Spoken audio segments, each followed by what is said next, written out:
Well, hello everybody and welcome again to the Weirdly Magical podcast.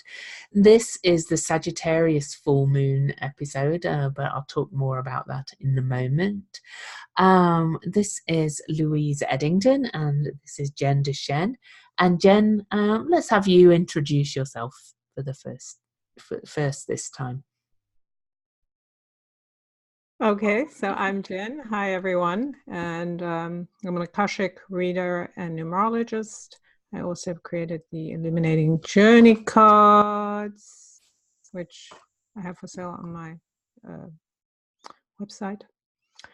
So my focus is helping people transform their thinking and their behavior so they can create a different life, which is freer and more focused on where they want to go and building up their strengths.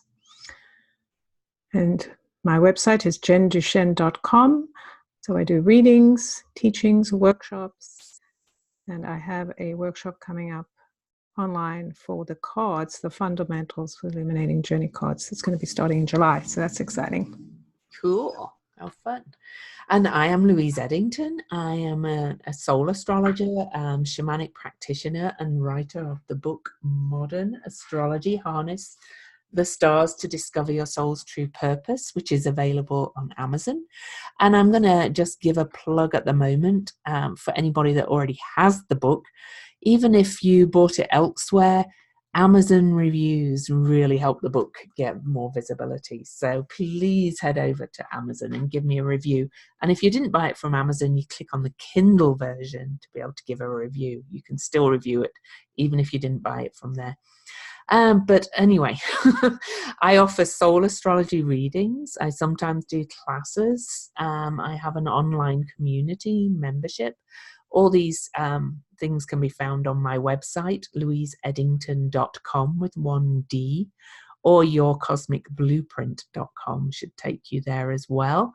I also want to mention right now, the Planetary Magic Cafe group on Facebook is a free group, and I am offering a 30-day challenge for doing the morning pages, which is kind of stream of consciousness writing. It's a tool from the Artist's Way. I want to get back in the habit of doing it myself this month, and you'll realize why as Jen and I talk about the energies. So I'm offering it as a 30-day challenge to help you do it too and build up the muscle of the habit of doing it, because it's one of the best tools I've ever used in personal development, growth, whatever you want to call it. So on that note, let's talk a little bit about the full moon. It's on June the 17th, 2019. Jen and I are going to talk about the energy around it, because the whole month of June is pretty intense and crazy. But the full moon itself will be at 9:30 a.m. London time. That's Universal Time, or BST. At 25 degrees and 53 minutes of Sagittarius and Gemini, because the full moon is in opposition. It's the last full moon before the eclipse season. We have the eclipses in July on the 2nd and the 16th. So we'll talk a little bit about that as we move towards that. But also, if you enjoy this podcast, please subscribe at your favorite podcast provider. Go to iTunes and give us a review. So I'm asking for reviews on that as well. We also now have a Patreon. For just $3 a month, you can support our podcast. And we'll be introducing special patron-only content moving forward. When we reach so many patrons, I cannot remember how many it was. And that's patreon.com/weirdly magical. And lastly, on each episode, we're offering to feature listener questions. Questions need to be emailed to weirдлymagicalpodcast@gmail.com, and one question will be chosen at random. No personal details will be shared on the podcast other than your first name. So send us your questions. We're dying to answer your questions, whether it's a general question about the universe, a more detailed one about your own chart, because anybody can benefit from those questions. But we can't feature your questions unless you send them in. So send them in. So, right, let's dive into the energies of this full moon by looking at some card pulls. Jen's pulled cards from her wonderful deck, and I've pulled a tarot card or two. So, Jen, do you want to share your card first? Sure. So the card that I pulled is the Soul Portal 27. And for those who can't see it, it's a woman on a flying carpet, kind of flying. In the background is kind of water, and there's land and water. There's objects, golden objects, kind of flying into the carpet or off it. There's energy coming down into this woman's body, through her head, through her third eye, into the heart. She's very peaceful as she's floating through this world. And there's some kind of sacred objects on the land. So for me, the way I see this card is, and I think it's interesting it showed up because it's that idea of being at peace with where you are, and rising above the minutiae of your life or the things you feel or worry about, so you can get to that place where you're actually traveling through life, that you're, of life, but not in it. So you're not so caught up in the details that you can't be who you are. So this card is saying you have everything you need to live a life that's delicious. And yes, there may be things happening, but you just need to feed into this energy of who you are and allow the idea of all of these things you desire, whether it's peace or love and acceptance, all of those things, all physical objects too, that are available to you. It's a constant stream. You can reach into what you need. You can also release out what you're done with. Like whatever you don't need, you can just put back in the pool. So you can travel light, as it were. Could you hold it right up to your screen for a minute, up to your camera? Because it's very reflective. A bit higher, a little bit lower. Okay, that's a bit better. You can kind of see some of the detail there for people. And if people want to see the card in more detail, A, you should be buying Jen's cards because they're wonderful. Or B, Jen, maybe you could post a picture of it in your Facebook group or put on your Facebook page. Yes, right. I could do that. People could go and look, and you can find that. Well, Jen will give you all the links at the end of the show. Because to my mind, that card, I always think, because I am Sagittarius, okay, I have Mercury, Mars, Jupiter, the Sun, and rising in Sagittarius. So I always think of Sagittarius as the bigger picture of rising above. And this Sagittarius in full moon well, not in Sagittarius, it is the Sagittarius full moon, is very much it's very much like a magic carpet ride. And but there's a lot of crazy making energy leading into it. So if you can kind of visualize that energy for this full moon, and from the period now leading up to the full moon and beyond to the solstice, I think it would help you if you picture yourself rising above and riding on a magic carpet and looking down below and seeing the bigger picture of everything instead of getting caught up in all the dramas, because there's going to be a lot of drama this month. I'm not going to lie. There's going to be a lot. Right. Yes. What makes me think when you say that, the drama, I think it's our overthinking or focusing on small details, thinking I want it a certain way, why isn't it this way? Yeah. That can get us tripped up, making people agree with us. It's very stressful. And there's going to be a lot of drama around us because of other people. So even if you're not caught up in the minutiae, it's kind of, there's a lot of soaky up empathic energy this month with the aspects to Neptune and things. You're going to feel this drama. I'm in a Facebook group called the Circle of Professional Astrologers, which is a very private group. There's a few of us that came together to do it. It's just to support each other. And we've got a whole conversation going on at the moment about, clients that are coming our way. They seem to be really kind of losing their shit, so to speak. And a lot of people in the world are. The mental health crisis is on the rise. The flooding in the in the middle of America. I've seen articles saying they're finding that people are coming to the ER basically with mental health crises more and more, because people are trying to make sense of all this stuff that's going on.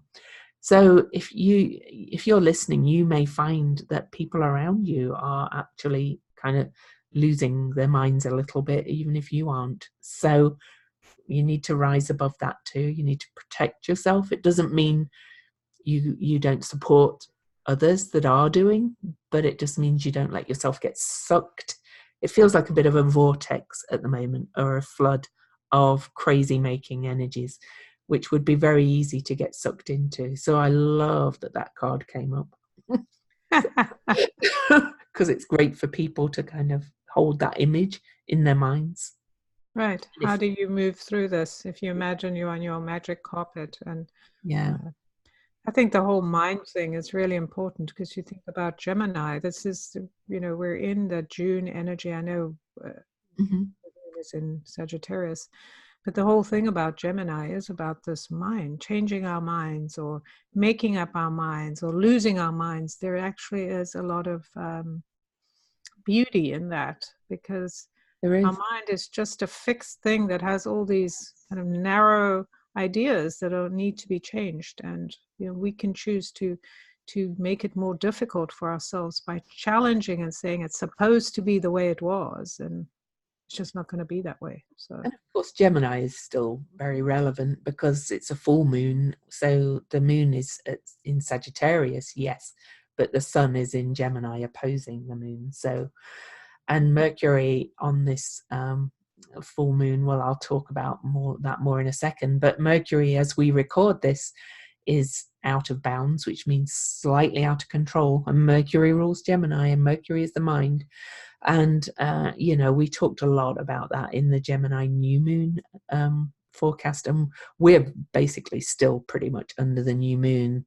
The moon has just moved into Cancer as we're recording, but Mercury is right at the last degree of Gemini as we record this. So he's not only a little bit out of control, a little bit wacky, he's at the anoretic degree of Gemini as we record, the 29th degree, which is kind of the intense point of the energy. So kind of interesting. I love how it all comes together. So I did pull a couple of cards too, which I don't always pull.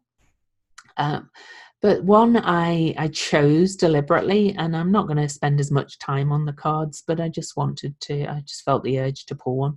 I actually pulled the Moon card, which is the Pisces card in the tarot. Okay, and this is an interesting card. For those of you that can't see it, it's actually kind of two guardians at the gates with kind of enlightenment beyond. The scarab beetle at the bottom, which is often said to actually be Jesus in some traditions. The scarab beetle in some traditions was the Jesus figure, kind of bringing us transformation and enlightenment. And Pisces, the Neptune in Pisces is actually aspecting all of this energy on this full moon, and is almost a pivotal point for the whole month of June.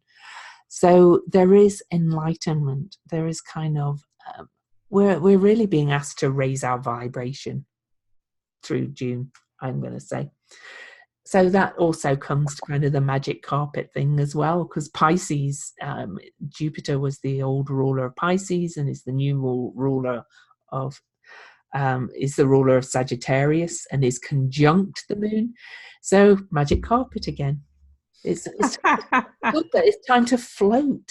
It really is time to allow it to kind of surrender to these energies instead of trying to rationally control. The other card I wanted to share, I chose to share, is one that just keeps coming up and over and over again, is the art card. And that is the Sagittarius card. It's also the Temperance card. I'm going to suggest the actual original name of the card in other decks. Temperance is a good thing to think of for this month. I think any overindulgence and over escapism is going to make you more open to the less kind energies of June. So, any, over imbibing on anything, this is drinking, anything that's too much is kind of going to make you less able to stay above. So it's a time for a bit of a cleanse, if you like, as well. Right. That's very interesting, because the thing is, I lost my train of thought in what you were saying. Yes. So this idea of being on the magic carpet is not an escape, right? And that's really what we have to emphasize here. It's not an idea I'm running away from, I'm just going to pretend this stuff isn't happening. It's more, I'm aware of everything that's happening and I'm choosing where I'm focusing, as opposed to, I can't deal with this, so let me just drink, or overindulge, even in spiritual practice without being grounded, is definitely, when we're fooling ourselves and we're pretending that this isn't really happening, these disasters aren't happening, this anger doesn't have a reason, so I'm just going to disappear, is not going to serve us at all. Not at all. It's about looking down and seeing the bigger picture of it all, and it's still all there, but you're sat on the magic carpet, so you are on this kind of grounded energy still, but you're not burying your head in the ground in escapism and just pretending it all doesn't exist and hiding from it. So you're still witnessing, because Sagittarius is the philosopher, really. It's the hierophant. He makes sense of all that's going on, Sagittarius, with the ruler Jupiter conjunct the moon. So I guess that takes me to the chart. So I'm just going to talk a little bit more about the astrology chart, and Jen will dive into the numbers. But as I mentioned at the beginning, the moon on the Sagittarius moon is at 27 degrees and 53 minutes of Sagittarius, which means the sun is at the same 25 degrees and 53 minutes of Gemini. It's on June the 17th. Jen will probably come to all those things. There's a lot going in this chart, so I'm not going to just make your eyes roll by mentioning it all. But I do want to mention that the ruler of Sagittarius, Jupiter, is at 18 degrees of Sagittarius, and Neptune, and Jupiter was the old ruler of Pisces. Neptune is in Pisces at 18 degrees. Their square is almost exact. It's just after the second of three. The full moon is just after the second of three exact Jupiter-Neptune squares this year that are kind of dominating. Also, we've got Saturn at 18 degrees of Capricorn, and his sextile to Neptune, which is another 3 series aspect of the year, is almost exact on this full moon. Neptune is also stationing retrograde just 4 days after the full moon, so he's pretty much at a standstill. So in some ways, even though this is a Sagittarius full moon, this 18 degree Pisces point is a real pivot point for this whole month, and the full moon is triggering it. So I'm sure Jen will have a lot to say about the number 18. I'm not going to go into all the other details, but we do have a major opposition between North Node, Mercury, and Mars, all in Cancer, all within 3 degrees of each other, and the South Node, Saturn, and Pluto, all in Capricorn, within 5 degrees of each other. So this is a major opposition that's all aspecting that Neptune So we'll probably be talking about that. And that's leading us into the eclipses too, because that's on the Cancer Capricorn axis. So take it away, Jen, with the numbers. All right. I just wanted to mention briefly that all of this activity is leading us to the 2020 conjunction, which so to be aware that this is, it's more than a lifetime experience. It's a once in a century kind of experience.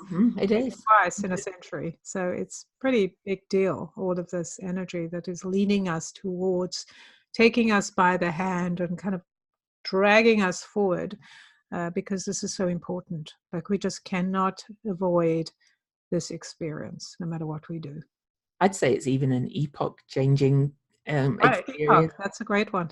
Exactly. Yeah, because how often is the Saturn Pluto conjunction connected with the nodes so much? There's many other things happening. A mutual friend of ours, astrologer Linnae Van Horn, drew my attention to the fact that each month, sorry Jen, but I do want to mention this as well. Each month the moon is occulting Saturn and Pluto as we move into January 2020, which means from our perspective on Earth, the moon covers Saturn and Pluto every month, and that happens basically 2 days after this full moon as well, before the solstice. It's all this is so important, this energy. It's just quite amazing. But sorry, go back to the number. No, don't apologize. It's important that people understand the strength of what is happening. This is like we're saying, we don't even know. It could be once in 1,000 years for all we know that all of this is happening, or at least we definitely know it's more than 500 years. Once in 1,000, maybe 2,000, we don't know, but it's a big deal. And it's part of our changing our minds, basically, or losing our minds, whatever you want to call it, because that always makes me think of the story of Peter Pan. Do you remember the guy, what was his name? And he was running around saying, I lost my marbles, I lost my marbles. And that's kind of an expression we have that means you lost your mind.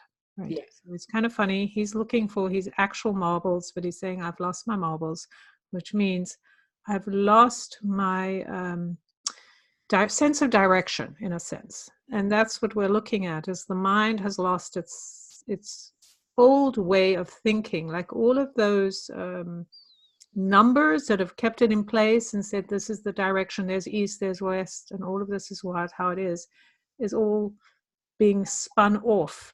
So we have, in a sense, lost our marbles, and now we have to find new ways, or new earth. Right? We have to find new marbles. So it's so funny how this is just making me think about I've lost my marbles, because this is it. When we talk about everything affecting our mind or having mental health problems, it's because our mind is so rigid, and we need to be in charge of our mind. But we've let our mind and opinions of others control us. So it's a big deal when we let go. Which brings me into the numbers. So why this is so fascinating is that we are in 18 universal months. So we know June is a 6. We have a 12 universal year, because we add all the numbers together.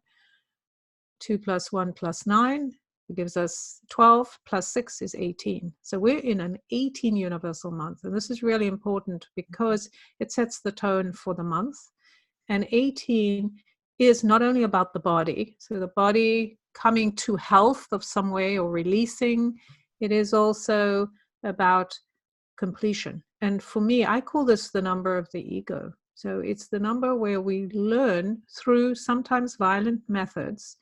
And I mean that in a sense, like sometimes we don't want to give something up, but we have an experience like a flood, or everything starts falling apart. We don't have control over how things end or change, because endings create transformation, change. This is what this whole Pluto Saturn thing is. It's changing our direction of our total world functioning, is changing direction.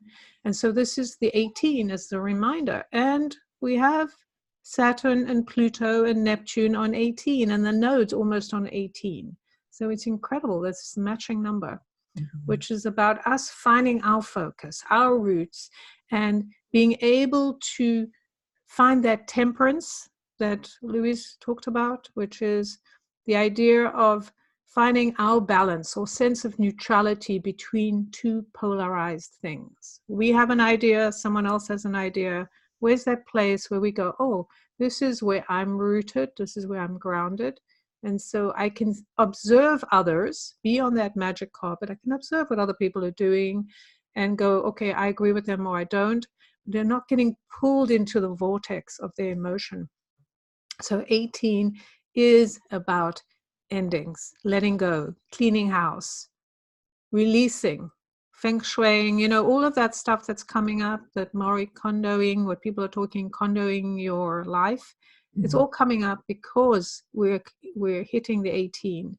So it's really important to recognize this is about endings. We also have a 9 in the year 2019.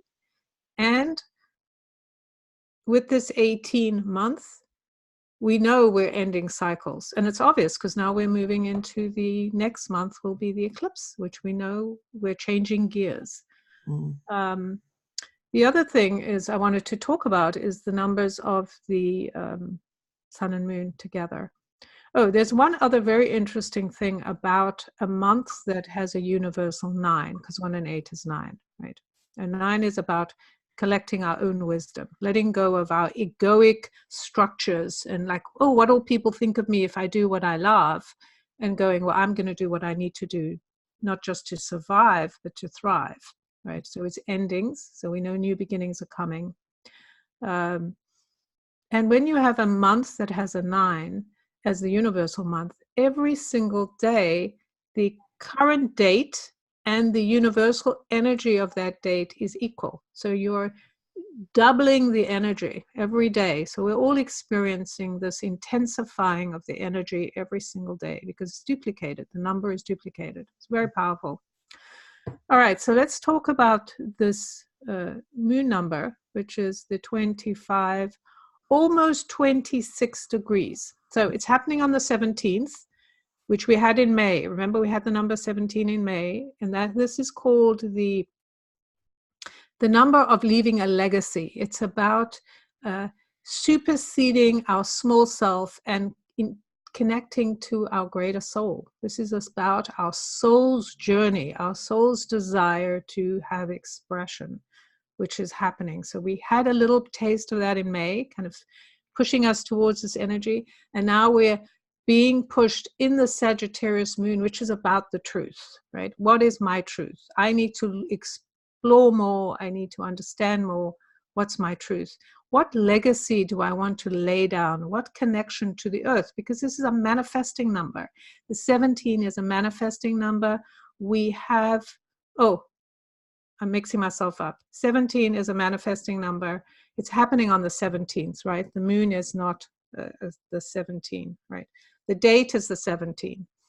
The moon is the 25 degrees, right? Almost 26. Very close to 26, which is also an 8. And our universal date, so the universal date is also an 8, the 26. So the day of the event is the 17, which is this leaving a legacy. And the date, the universal date, is also an 8, 26. Plus, this new moon is almost at an 8. Right, almost. It's a 7, but and the minutes are at an 8. Right, it's incredible. It's almost a 888, which is incredible because 888, the power of 888, this idea of being in that place of in the cycle of infinite movement. Anything is possible if we find our balance, if we find that fulcrum point, we find that place, that neutrality or temperance that brings us to that center so we can function even though there's all this chaos around us. I do want to also address the 25 because that's important. I think the 25 is like the crusader number. It's the number of seeking out our truth, in a sense. Like, I'm going to go all for this. What do they call it? Balls to the walls or something like that. That's a expression. Like, we are going to go for the thing we believe in, that awakens our soul, that awakens our senses. We're retreating from the idea of being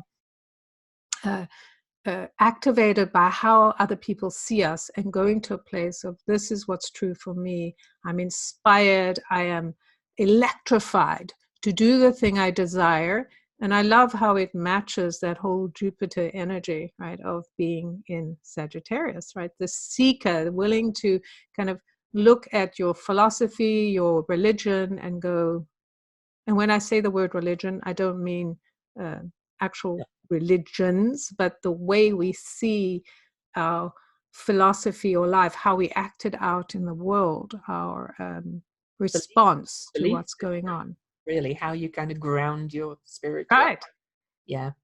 You Right. know, it's all fascinating, this energy, to me. You know, the moon is conjunct the galactic center on the full moon too, because the galactic center is approximately 27 degrees Sagittarius, but it's so big it kind of spans. It doesn't have a degree and minute so much as our closer in planets, because the galactic center is the supermassive black hole at the center of our galaxy. That's why it's the galactic center. It's the center of the Milky Way. And you know, it's said the galactic center is said to emit new information, to kind of suck out the stuff we don't need anymore, and then with a kind of laser beam focus almost send us this new information that we need to raise our vibration, to go back to that again. You know, I'm not fond of those new age pat raise your vibration kind of thing, but this month we really are being asked to raise our vibration, raise our belief system, raise our consciousness in major ways. You know, all of this is saying the South Node conjunct Saturn and Pluto. Incidentally, Pluto currently at the degree that Saturn and Pluto will meet at in January. He's retrograde and will go off that degree again, but he's there right on this full moon. And saying, leave behind, like Jen's been saying, it's like we're being asked to flood away our attachments to the rules we've allowed to govern us. And so the literal floods are kind of reflecting what we're being asked to do in our souls, in our spirits. I even had, you know, pay attention to flashes of awarenesses that you're getting at the moment. I read an article this morning that our beloved president has announced he's cutting funding to Native American schools and reservations. He's almost kind of washing away all the things people have fought for years. And I don't know, you know, it may be simplistic, but the flash that came to mind was, we've got to stop relying on the man, you know, to provide this funding for us, and all come together and do it in a different way. Just how can we do this differently? How can we look at this differently? And how, I'm not saying we have to become all libertarian and pull your boots. It's different to that. It's a whole new way we're being asked. You get what I mean? It's not saying, well, we don't need you. We've got freedom to do what we want. It's about doing it in community, but in a different way than has been set up before. I can really, you know, see that if we survive the climate crisis, if we kind of really come to look at things differently, whole new constitutions could be created, you know, where we say this way is not working, that's been set up for centuries, you know, of this top-down rulership. It's just not working. And it seems to be getting crazier and more intense by the day.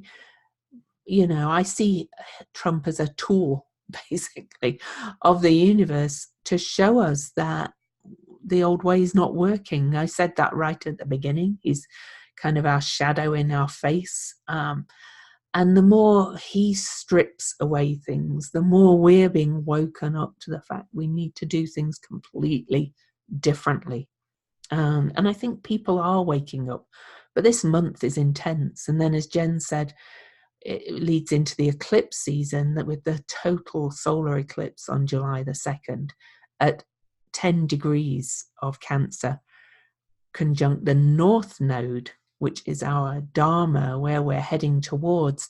And of course, to go to Jen's numbers, that's a 1, which is a new beginning. So, Right. It's really pretty fascinating. I think what's so interesting, to pick up the thread about the president here in the States and others who are his cohorts that are supporting, there's 2 thoughts that come up. One is that for centuries, we have directed our way of doing things in a certain way. So we have put all these things in place that feed into the ego of the patriarchy.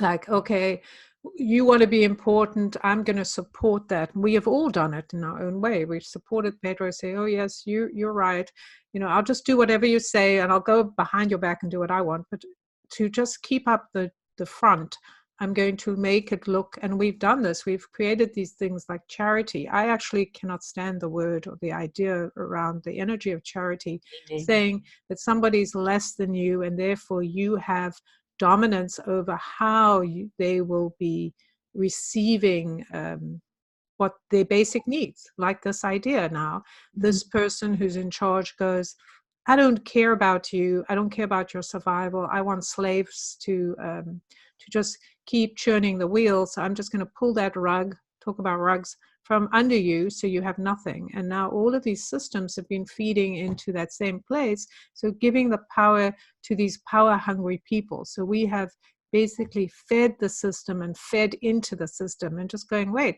doesn't make any sense. We don't need to go through the government to have systems in place for people. So that's one thing that was coming up. The other was about this idea that these people, and most of them are men, but there are a lot of women that support. I mean, these men would not be where they are without the support of the daughters of the patriarchy, right? So they're supporting this system.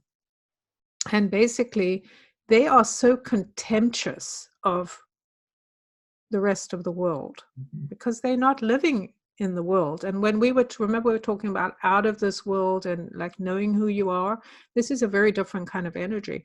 They're not tapping into that vibratory energy of, I love people, I love life, I want to share it. They're pulling away and saying, you're all just disgusting. And I find it interesting that the president here uses that word quite often about things to show his contempt, right? Yeah. Nasty and disgusting. Those are words to show contempt. And that's the kind of mind control thing. You're nothing. I'm great. I'm going to pull away what you have. And this idea of having people that are so contemptuous of basic needs is fascinating, because it really brings us to the brink of going, you're rejecting me, I'm rejecting you, I'm rejecting your philosophy, I'm rejecting all the things you've made me do and that I've agreed to, jumping through all these hoops to keep your ego afloat, right? It doesn't even make any sense of how we've lived for thousands of years. So, and we're seeing this all in the charts and the numbers. Oh, we are. And we're seeing that kind of egoic, kind of pompous kind of energy showing up even more and more, to go back to him again. That is a great example, right? It's not him particularly. He's just an extreme of so many. Just the picture of him in his penguin suit with the Queen. He was all puffed up and kind of really extreme. People were, laughing about his suit. And I laugh, look at it and think, what a perfect example of what's going on. And if you saw, oh, sorry. I was just going to say the picture of seeing him, this pompous ass, like all puffed up, you say, like, bending over this tiny woman who's so powerful. I mean, to me, I can look at them and the energy of power, that he has this illusion of power, but she actually is empowered. She's not threatened. She can be so kind and genteel to everyone because she knows who she is. And that's the difference of this big, blubbery air energy just coming through, trying to, like, do the fist bump thing and think somehow he's going to dominate. And very interesting, because he couldn't do what he's done with other leaders, right? Shake their hand or kind of overbear him. So she is holding the space and he is trying to kind of get in there, right? But the irony is the royalty, of course, is part of the whole patriarchy as well, but they're kind of a little bit subversive in their own way. Did you see the thing about Camilla and her wink?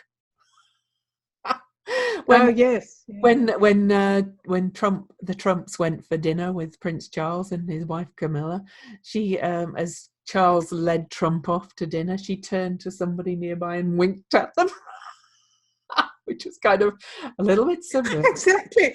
A little bit like, let's pull him down a peg or two, kind of thing. Magical. Yeah, right. Exactly. But I think that's so interesting, because when we think about the royal, it's a great conversation, because when you think about the royalty, this is part of the thing. Yes, they're part of the patriarchy. However, royalty or that kind of thing has been with us forever, right? Kind of an idea. And they don't need to prove who they are. Right? They already know who they are. So they can wink and laugh and joke around.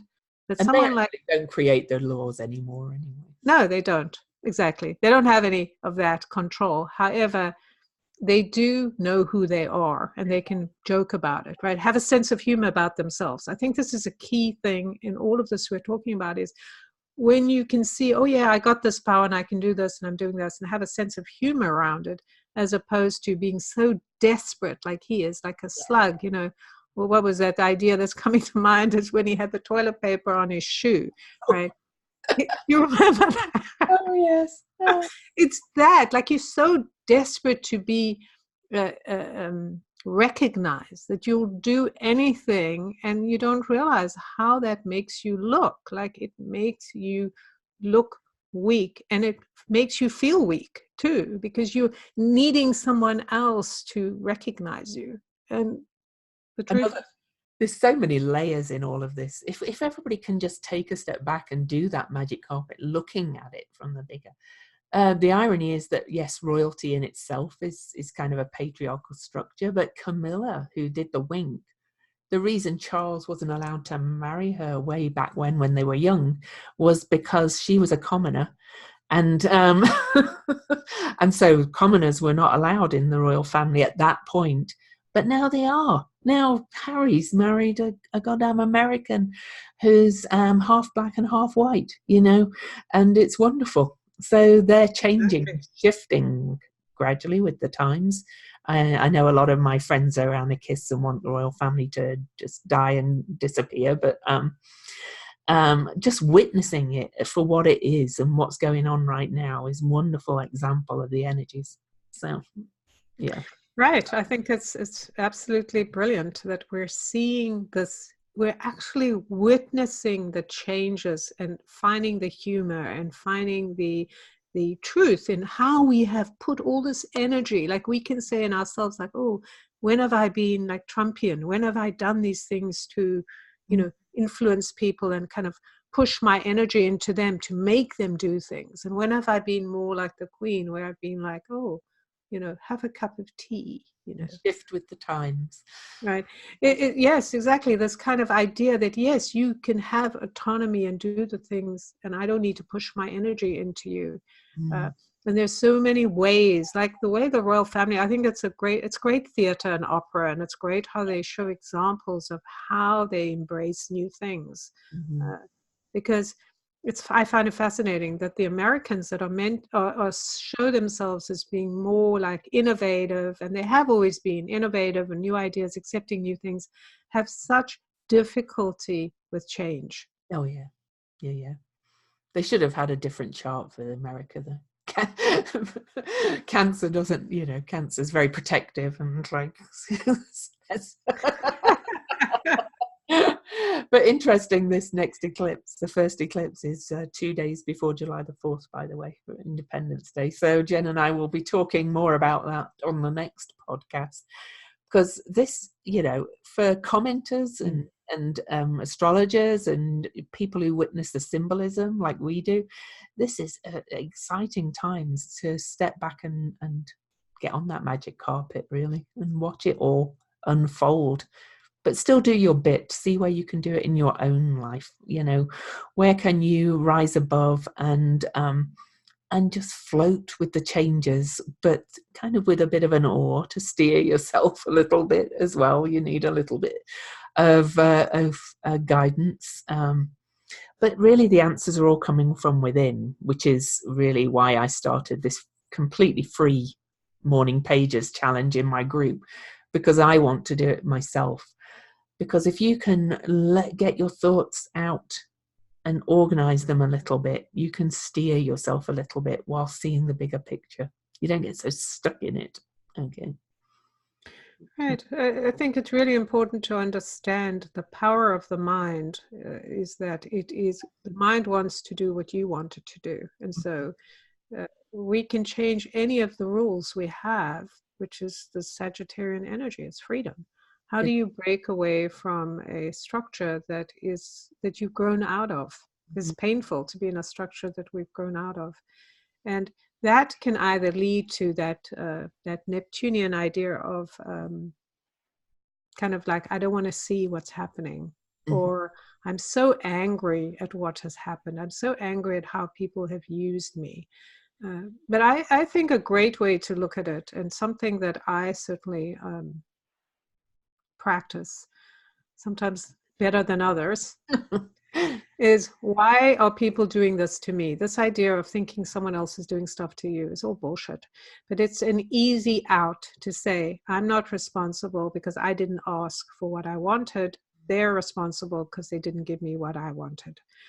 And so we have those experiences all the time. I was just at a weekend where we were supposed to do a certain thing and was offered, and it seemed like it was going to happen, and then it didn't happen. And then I was kind of like annoyed about it. Like, why did you say it was going to happen and it didn't happen? But then I had to step back and go, wait a minute.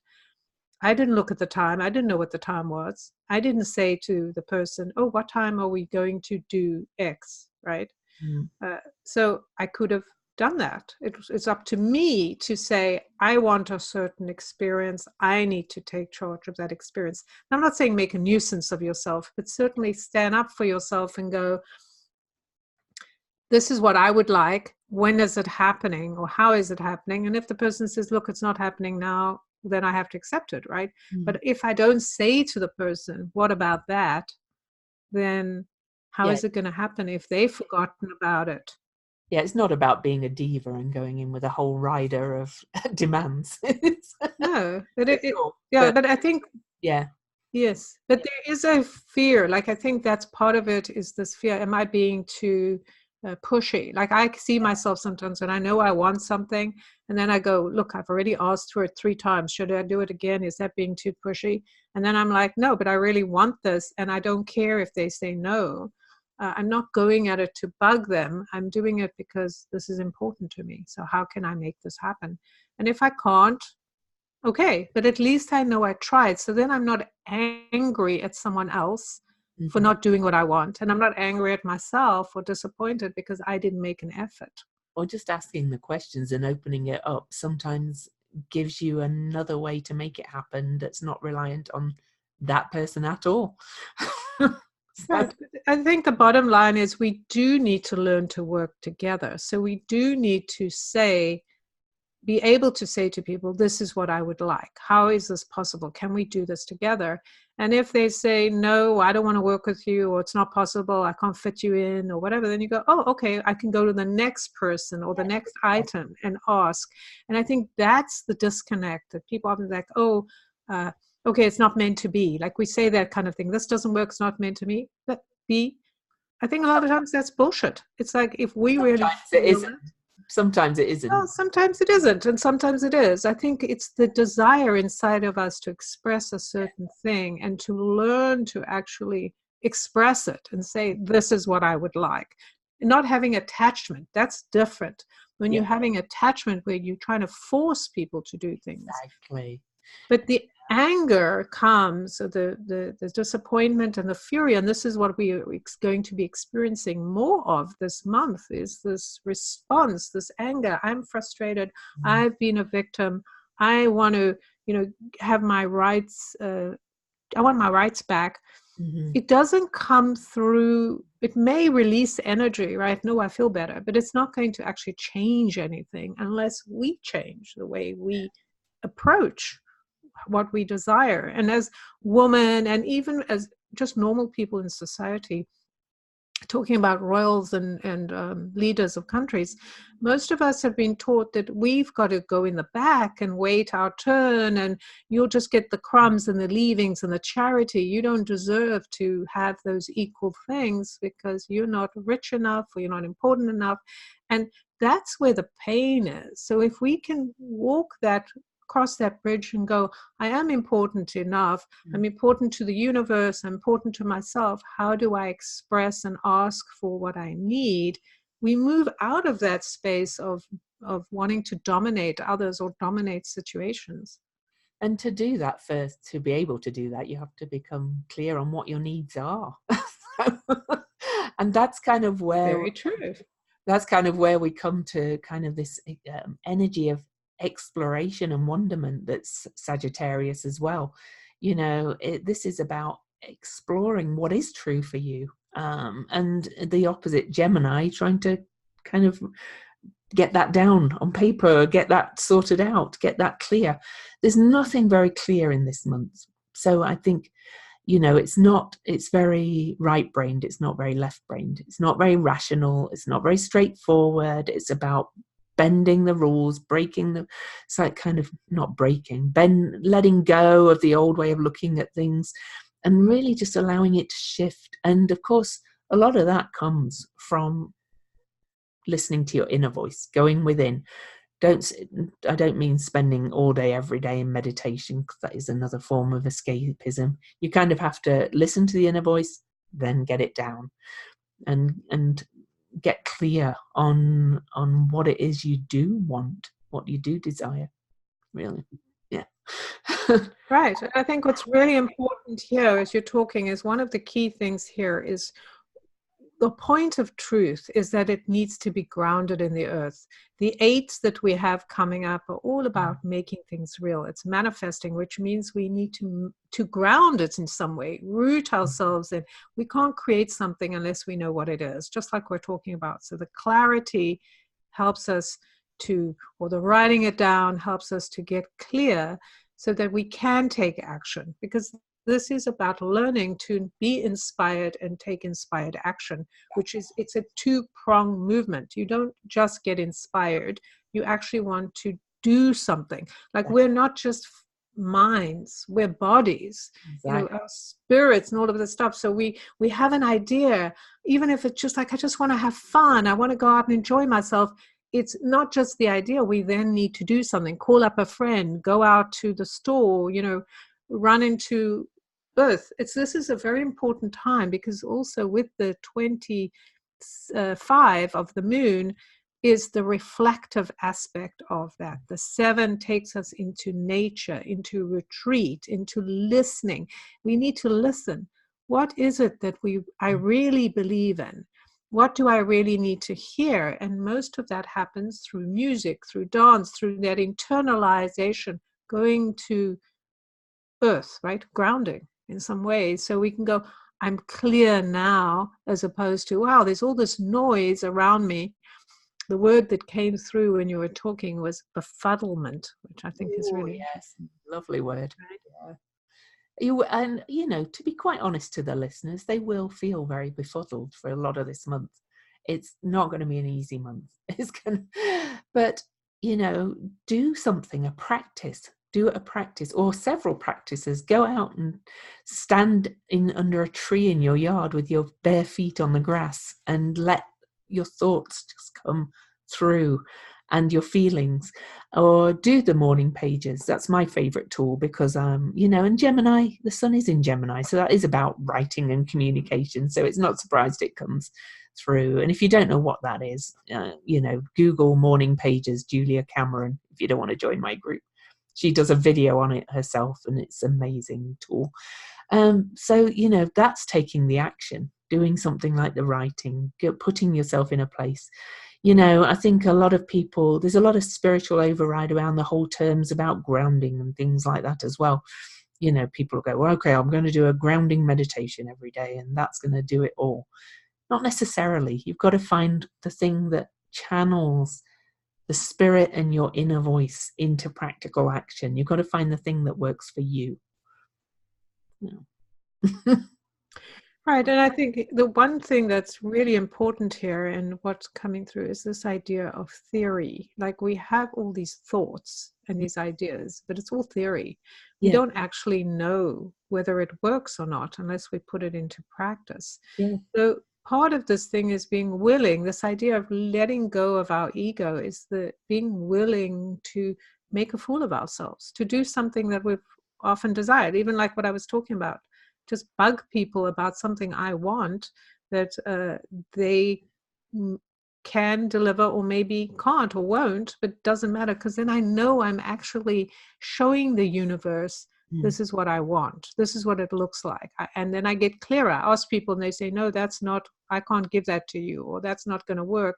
But I'm actually in physical activity. I'm doing things and learning, like you and I doing this podcast. Yeah. I mean, we could have still been talking about, you know, one day we'll do a podcast. Oh, wouldn't it be fun? But we just decided to, hey, there's an idea. Let's just do it. Let's just run with it. And that's what creates change. Yeah. And I think this is a really key point because so many people get stuck in thought.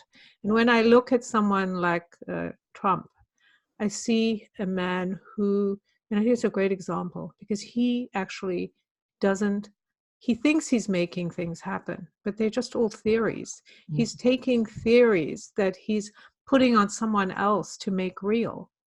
And he doesn't care about what are the results showing, because the way we learn is we try something and we go like, you know, a kid will put their hand on the hot plate and say, oh, that burnt, I won't do it again.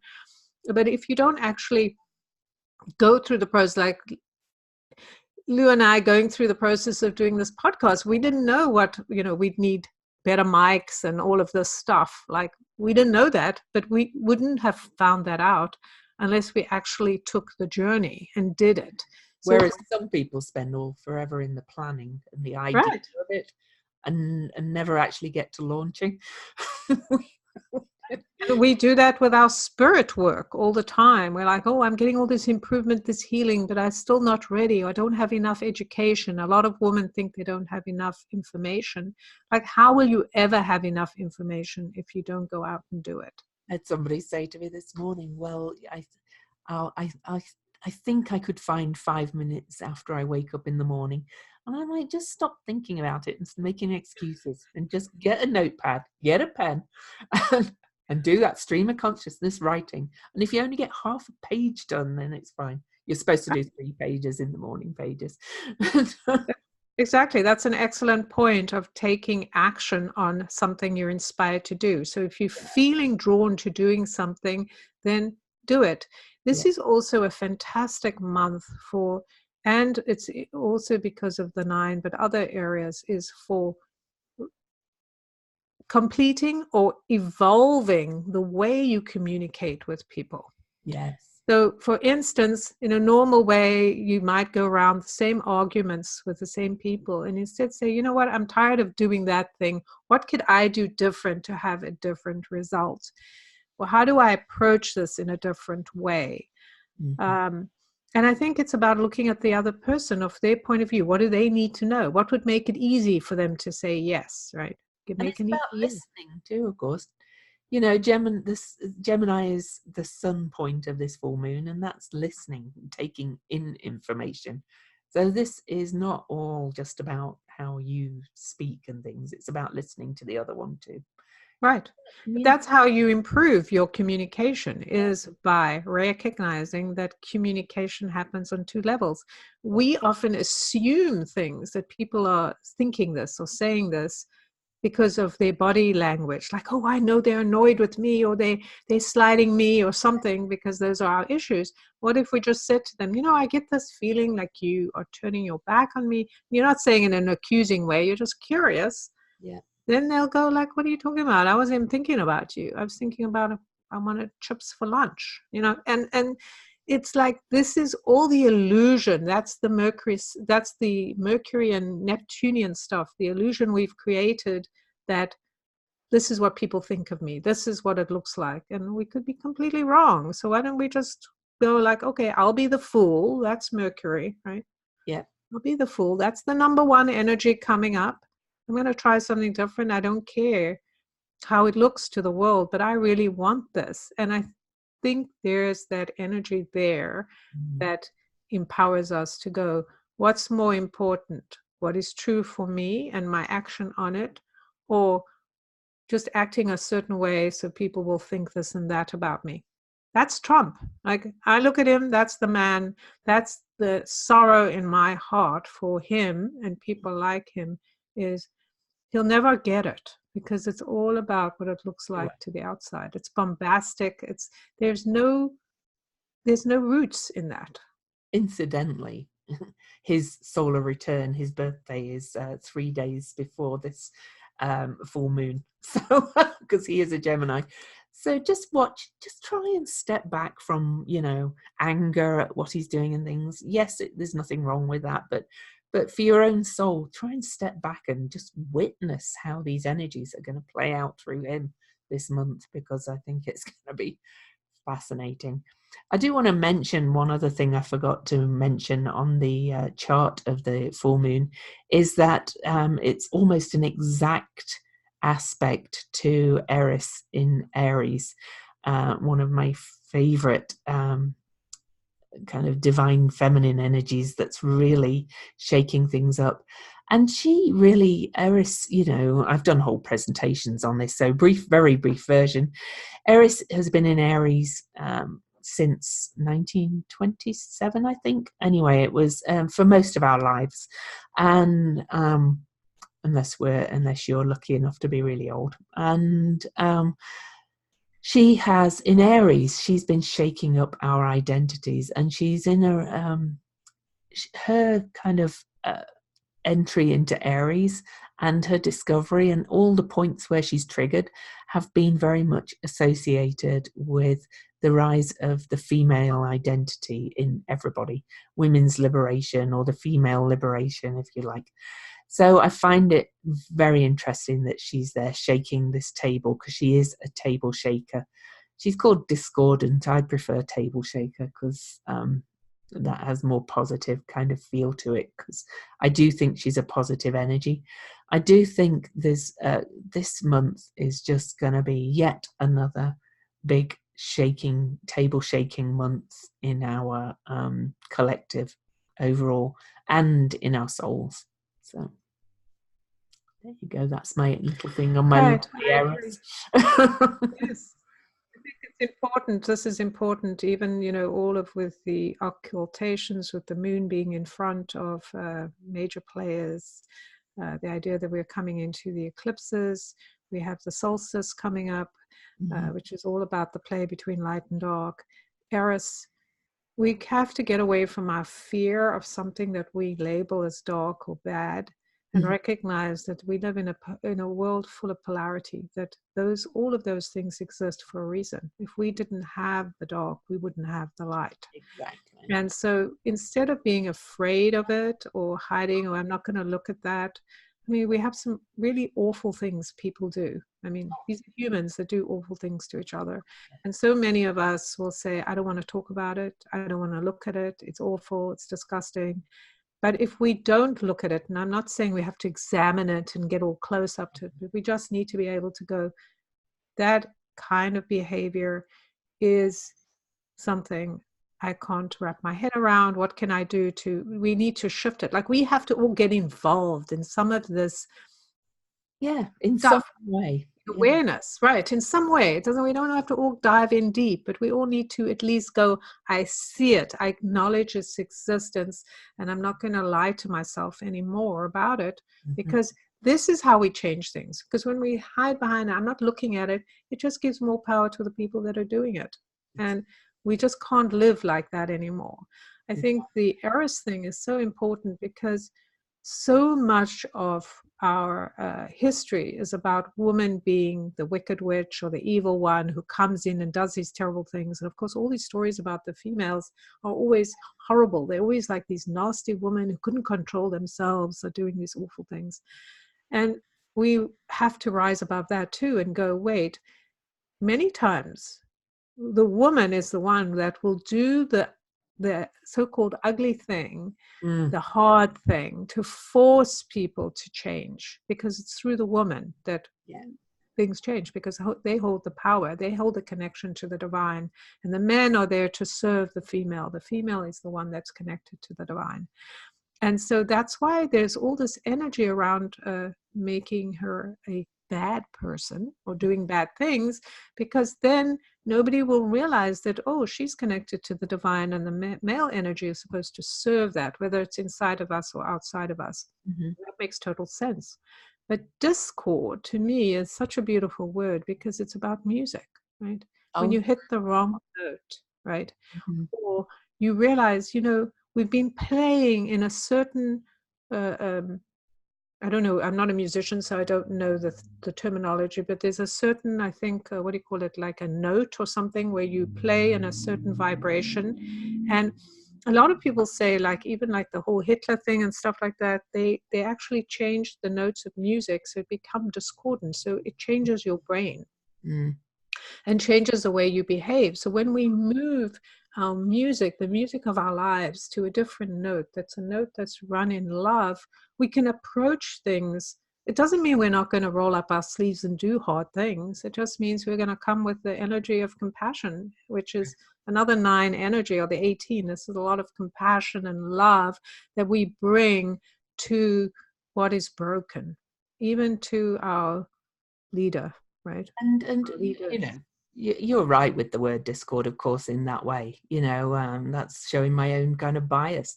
The energy of June is very discordant altogether, but it's to shake us out of our old ways of thinking, to help make us to rewrite the music, if you like. Right, and choose our own note, and choose the note that we can be in accordance with each other, because this is about, we're not an island. None of us are an island. Yes, we can all rush off and be an island, but we're not going to achieve the changes we're here to achieve if we can't learn to be together, even with people we don't agree with.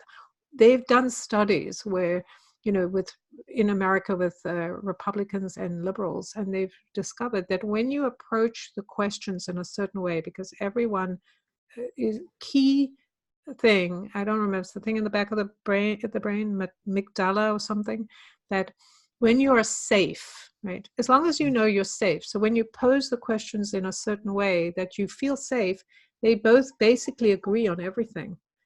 But it's because they're being presented in a way that they feel threatened, and that's part of creating more there's a lot of people in power who want to create discord, because that keeps everyone's attention fighting each other, instead of banding together to say, well, what do we want? Let's stop putting our attention on what we don't want.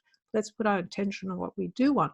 Then we will be invincible, because we're working together and we're listening to someone else's need, and we're going, this person's not doing this to bug me. They're doing it because they don't feel safe, or they want love, or whatever it is, right? It doesn't mean you're going to deliver it, but the awareness, that's part of listening. That's part of choosing a different note to live by. But then if we look at them doing it, because they're doing it deliberately to kind of sow discord between us. If we use that analogy of the magic carpet again, and the rising above and looking at the bigger picture, we can use that discord to wake ourselves up. So anyway, I think brilliantly said. Yes. Yeah. I think we should go to the symbols, because we're well over the hour, because this is such a crucial time, but I don't want, wary of people, people's time listening to these things. So Exactly. I'm going to save the Chandra symbol for after the Sabian symbol. So you go first, because I love the Chandra symbol. Okay, so the Sagittarius Sabian symbol, Sagittarius 26, a flag bearer in a battle. Very interesting, flag bearer. The keynote, the nobly accepted subservience of the individual to collective values and goals. Fascinating. We've just been talking about that. Mm-hmm. A flag symbolizes an organized collectivity of human beings, a nation, or even a social class. In the old-fashioned type of battle, whoever carries the flag has to feel himself the representative of the integrity and unity of his group. His personal life and his welfare should therefore be totally submerged in and identified with the welfare of the greater whole, of which every person can act as a conscious and responsible agent for mankind or womankind. In substance, the symbol asks, are you ready to assume this role? So this is about a consecration to an ideal. So I think that could kind of be looked at from both directions. It's kind of what we have done. We've been subservient to some other goals, and now it's kind of asking us to consecrate to a new ideal, I think, in some ways. Right. For somebody to step up and be the flag bearer. Yes, step up. But right, which is usually the flag bearer is the one who carries the peace sign or the sign of this is who we are, the symbol of who we are. Yeah. For me, I think you're saying we've been working as a group, but I don't think we have been working as a group. I think we've been very worried about our appearance of who we are in a group. What do I look like in a group, as opposed to what does it look like when I am who I am and I immerse my energy in the group? I don't think we have been working as a group. I think we've been following the herd, which is very different. Right. Oh, well, I misunderstood you. I thought you were saying as a group, that's what we've been doing. So I don't see us as having done that at all. Because oh no, I meant the symbol like has been so. saying, yeah. Which I love. Yeah. No, kidding. I kind of meant the symbol saying we've been kind of using the herd mentality, not the working together thing. The subservient word indicates more kind of. So we can think right. Exactly. So it's true. Under the flag, we're all together, but we're really not all together. We're just thinking about ourselves. Yeah. So no, we agree completely. So the Chandra symbol, climbing the steps of the pyramid of the sun, classical Maya civilization reenacted in fresh forms, always having the greater sun beating down, always aware of the vaster picture. You tap a sensibility that is profound and extraordinary, the greater gods and the human scene juxtaposed mightily. In tune with the progressive evolutionary currents, you work very hard to reinstate the sacred upon the next spiral, tuned into what is really happening here, an expanded space for dreaming, remembering, conceiving, visualizing, and creating, absolutely knowing that the galactic forces are integral to every breath and moving toward true galactic citizenship with a passion. We could have just read that, really. For the whole... It would have been done. For the whole month. Indeed. I think that's wonderful, and I think I'm actually going to copy and paste that in the description of the podcast, because if we could think of this, we're being called to evolve, Yes, and what comes to mind, and especially because a lot of what we're talking about is light, and in terms of how we see the light, we have the solstice, which it's not a balanced night and day. It's the longest day in the northern hemisphere and the opposite in the southern. But what it does make us do is recognize the role of light in our lives, and the role of the dark. Right? We need the dark to sleep. We need it for everything. So it's recognizing where we want to put our energy. What are we covering? What are we putting the light on? Where's our intention? and how does that light filter into our world? So I think that's very powerful. Mm. Okay. Jen, how can people find you? So they can find me at jendushin.com. That's my website. My cards, as I mentioned, the Illuminating Journey cards, are for sale. And I dropped the price because I need to get them out more. So now they're $66 per pack. Bargain. And I'm going to be teaching fundamentals class for that. I also, and that's on my website, jendushin.com. I also do free readings from the cards in Facebook, and I have a YouTube channel as well that I do readings there. Free readings for individuals if you show up on my Facebook page, Jen Dushin, but also on my YouTube. You can just look for me, Jen Dushin. I'm everywhere. Well, not as everywhere as Louise, but in many places. I do write some for Medium, and everything's on my website or Facebook, Instagram, etc. Cool. So yeah, you can find me by Googling my name, Louise Eddington. My website, louiseeddington.com with 1D, has links to I was on Patreon, but I've actually moved to a membership community that's mine, not somebody else's.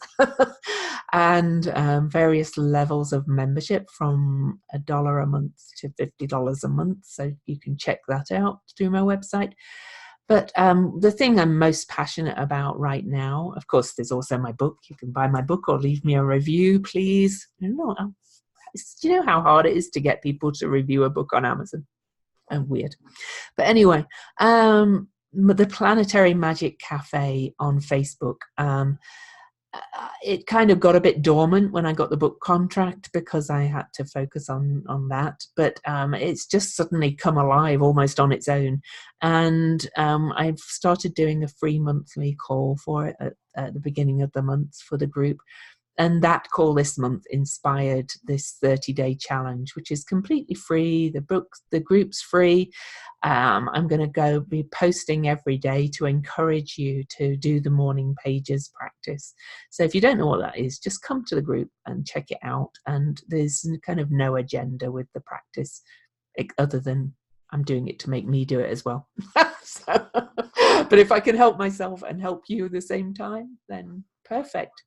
But otherwise, yeah, Instagram too, Louise Eddington Astrologer Facebook page. You'll find me everywhere.